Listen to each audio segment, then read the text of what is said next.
तो आप गेहूं 10 किलो का बीज कहीं से ले आ लो, अगर आपके पास है तो उसी के एक खेत को मान लो कि हम इससे देख लो, जो खेत में थोड़ा फसल अच्छी है अभी, जैसे आज कंडीशन में जिस खेत में फसल अच्छी करी है, अच्छी किस्म आपने लगाया है, तो आप उसको निर्धारित कर लीजिए कि हमको इसका जो है ना बीज बनाएंगे, अगले साल के लिए बीज हम इससे रखेंगे। अब उसको करना क्या है कि एक तो देख लो उसमें जो है ना सिंचाई पानी और खाद वगैरह जो है ठीक ठाक दे दो समय समय से, तो अच्छी फसल हो जाएगी, दाना अच्छे बन जाएंगे। ठीक है, पहला काम ये।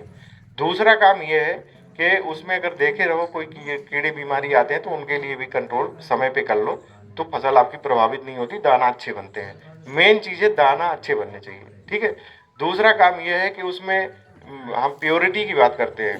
प्योरिटी मतलब उसमें मिक्सचर नहीं होना चाहिए, है ना, प्योर सीड होना चाहिए। तो उसके लिए आप जो ना खड़ी फसल में देख लो, बाली आने के पहले एक बार बाली आते समय, बाली आने के बाद उसमें थोड़ा घूम के खेत में, बीज वाले खेत में देख लो कि बिजाती पौधे उसमें अगर हों तो उसको निकाल लो। बिजाती पौधे मतलब दूसरी फसल के पौधे हैं या उसी फसल के दूसरे किस्म के पौधे उसमें उगे हुए हैं, वो पता लग जाता है। जैसे बाली है उसके जो आकार होता है ना, आकार से पता लग जाता है। पौधे का जो कलर होता है, इंडिविजुअल पत्ती का आकार होता है, उससे भी मालूम पड़ जाता है। किसी में मान लो सब फसल पूरे में आ गए, बाली आ गए, और 10 पेड़ ऐसे हैं जो 15 दिन बाद बाली आ रही है, तो ये मान लो बिजाती हो सकता है। या फसल में, पूरे फसल में बाली नहीं आई, 15 दिन पहले ही एक दो पौधे में बाली आ गई, तो ये मान लो कि वो बिजाती पौधे हैं। तो ऐसे पौधों को उखाड़ लो, उसमें रहम नहीं करना चाहिए, वो उखाड़ी लो। क्योंकि किसान को लगता है कि हमारा उत्पादन घट जाएगा, पौधे निकल जाएंगे, तो 2 5 10 पौधे निकालोगे तो कितना उत्पादन घटेगा, लेकिन वो फसल प्योर हो जाएगी। ठीक है, तो इस तरह से उसको प्योर कर लें। पकते समय भी कुछ ऐसा समझ में आता है कि कुछ विजाती पौधे रह गए हैं, तो पकते समय भी या हार्वेस्टिंग करते समय भी ऐसे पौधों को उखाड़ के अलग कर देना चाहिए। इस तरह से पूरा फसल आपका प्योर फसल हो जाएगा। और उसकी फिर आती है कटाई, जब फसल पक जाए तो कटाई में देखो, वैसे सामान्यतः तो हम जब फसल पक के सूख जाती है तो काटते हैं, लेकिन जब बीज के लिए हमको फसल करना हो तो उसको सुखाने को मत छोड़ो। फसल पक जाने का मतलब फसल हरे से पीला रंग आ जाए, उसके दाने ठोस हो जाए, वही हम उसको जो है ना हम लोग दैहिक परिपक्वता बोलते हैं। पूर्ण रूप से परिपक्व नहीं है, लेकिन दैहिक रूप से परिपक्व हो जाता है। उस अवस्था में उसको काट लें, काट के उसको फिर थोड़ा 2 4 दिन सुखा लें। ठीक है, धूप में सुखाने के बाद उसको इकट्ठा करें, उसके बाद थ्रेसिंग करें। थ्रेसिंग में भी थोड़ा ध्यान रखना पड़ेगा, वो सभी फसलों के लिए मैं कह रहा हूँ। थ्रेसिंग में पहले जो थ्रेसर आते थे वो 300 400 500 600 आरपीएम तक चलते थे। उसमें हम कहते थे कि 250 से 300 आरपीएम में थ्रेसिंग होना चाहिए। लेकिन आज की डेट में जो थ्रेसर चल रहे हैं, वो बड़े कटर बोलते हैं उनको, और क्या बोलते हैं, मल्टीक्राफ्ट थ्रेसर, वो जो है ना 1000 आरपीएम से नीचे चलते नहीं है। अगर 1000 से नीचे चलाओगे तो वो बंद हो जाते हैं। वो 1000 से 1500 के आरपीएम तक चलते हैं। तो आप जो मिनिमम उसका हो 1000 से 1100 के बीच में आरपीएम में उसको थ्रेसिंग करवा लो। क्योंकि जब ज़्यादा तेज आरपीएम में थ्रेसिंग होता है तो दाने टूटते हैं, और टूटने के कारण क्या होता है, उनमें प्रहार होता है। प्रहार जब जब टूट रहे हैं, इसका मतलब ये हो रहा है कि ज्यादा प्रहार हो रहा, सहन शक्ति से ज्यादा प्रहार हो रहा, उसको जितने सहने की क्षमता है उससे ज्यादा प्रहार हो रहा है, इसलिए टूट रहा है। तो जो टूट जाते हैं दाने, वो बीज के काम नहीं आते।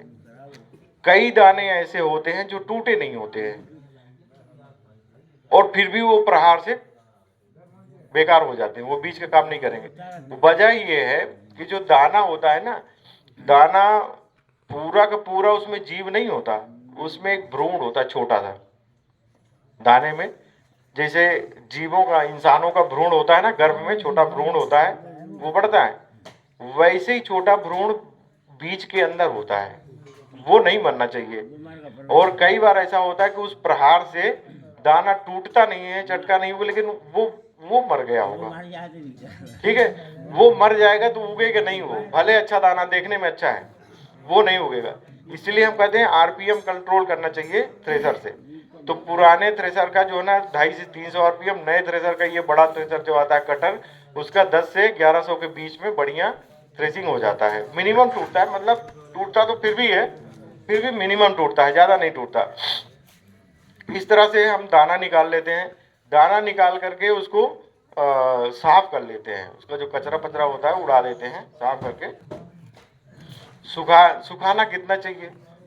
देखो, जो दलहनी तिलहनी फसलें होती हैं उनमें 8 से 9% का नमी रखते हैं। मसूर होगा आपका, चना हो गया, है सरसों हो गई, सोयाबीन हो गई, ये जो दलहन तिलहन वाली फसलें हैं इनमें 8 से 9% का रखते हैं मैक्सिमम स्टोर करने के लिए। वैसे जब हम काट के लाएंगे सूखा नहीं होगा तो उसमें 10 से 12% तक नमी रहती है, को 15% तक भी नमी हो जाए। लेकिन हम उसको स्टोर में डालने के पहले 9% के आसपास ले आते हैं, तब उसको स्टोर करते हैं। और जो गैर दलहन धान्य फसलें हैं जैसे धान हो गई, गेहूं हो गया, इनमें जो है ना 10 से 12% तक नमी रखते हैं। खासकर धान में सबसे ज़्यादा होता है, 12% के आसपास नमी बना करके उसको रखते हैं। जब कटती है धान तो धान में नमी होती है 15 से 20% के आसपास। उसके बाद उसको सुखा करके 12% पे लाते हैं, 12% सूखते हैं। अच्छा, ये जो है ना नमी की पहचान, हमारे पास कोई मशीन तो है नहीं, इसका मशीन भी होता है। जो बीज वाले कंपनी वाले होते हैं वो मशीन रखते हैं, वो तो मशीन में डालते हैं, तुरंत पता लग जाता है कितना नमी है। ठीक है, लैब में उसका पूरा नमी उड़ा करके उसको कैलकुलेट करते हैं, तो लैब का एक मेथड अलग होता है। लेकिन जो किसान का मेथड है, किसान को मशीन की ज़रूरत नहीं है, लैब की ज़रूरत नहीं है। उसको आप धूप में सुखा दीजिए, सुखा करके रेंडमली इक्का दुक्का दाना आप दांतों से तोड़ करके, दांतों में चबा करके देख लीजिए। अगर उसमें कोई भी दाना है, अगर वो चटक के टूटता है, दांतों में दबाने पे चटकता है, उससे आवाज़ आती है, तो ये समझ लो कि हमारा जितना भंडारण की नमी चाहिए वो हो गया है, उसको रख सकते हैं। और अगर वो चटकता नहीं है, दब जाता है, पिचक जाता है, तो समझ लो अभी इसकी नमी गई नहीं है। तो ये सबसे बढ़िया टेस्ट है, बिना खर्चे का टेस्ट है। ये वाला टेस्ट करके उसको चटकने तक की समय उसको सुखाते हैं, सुखा करके उसको फिर भंडारित करते हैं। भंडारित करने के पहले चाहे तो हम ग्रेडिंग भी कर सकते हैं। ग्रेडिंग में क्या होता है, जब हम देखो, जब फसल आती है, थ्रेसिंग होता है, सब दाना बनता है, तो वो बनता है अनाज। ठीक है, अब इसको दाने टूटे हों, अंकुरित हो ना हो, कोई फर्क नहीं पड़ता खाने के लिए। हमको अगर खाना है, मान लो आटा बनवाना है, तेल निकालना है, तो दाना टूटा क्या फर्क पड़ता है, वो तो हो जाएगा काम। लेकिन हमको चूंकि बोनी करना है तो उसमें टूटे हुए दाने काम नहीं आएंगे, या जो बहुत छोटे छोटे दाने रह जाते हैं, कमजोर दाने होते हैं, वो काम नहीं आएंगे।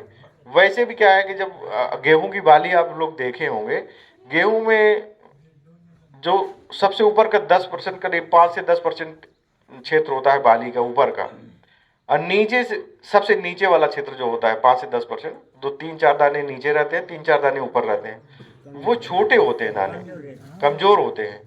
तो ये छोटे दाने होते हैं। अब कुछ ड्रेसिंग से टूट जाते हैं तो वो टूटे दाने, ये सबको हम बोलते हैं अंडर साइज। जब छन्ना लगाते हैं तो छन करके ये गिर जाते हैं, तो ये गिरे हुए को बोलते हैं अंडर साइज।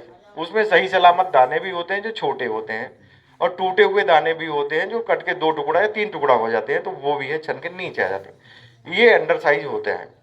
अब इस अंडर साइज को हम खुद भी उपयोग कर सकते हैं, या जानवर को खिलाते हैं दाना तो जानवर को खिला सकते हैं, या मार्केट में बेचना चाहे तो मार्केट में बेच सकते हैं।